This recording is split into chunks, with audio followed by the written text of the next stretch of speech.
Hey everyone, welcome back. Want to move your money from Cash App to your Chime account? It's super easy. I'll walk you through all the steps. First, guys, you need to link your Chime account to Cash App. Open the Cash App, tap the banking tab, then that's the bank icon at the bottom. Hit add a bank. After that, search for Chime and log in with your Chime email and password. Via Plaid, it's secure. If you prefer, add your Chime debit card instead. Just enter the card number, expiration, CVV, and zip. Either way, you're now connected and ready to transfer.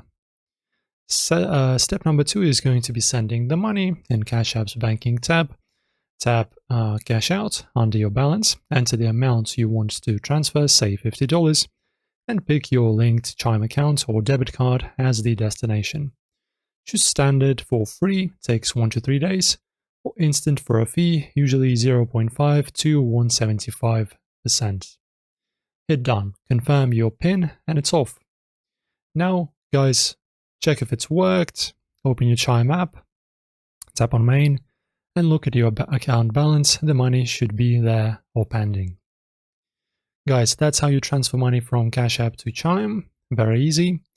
Moved your money yet? Drop your experience below.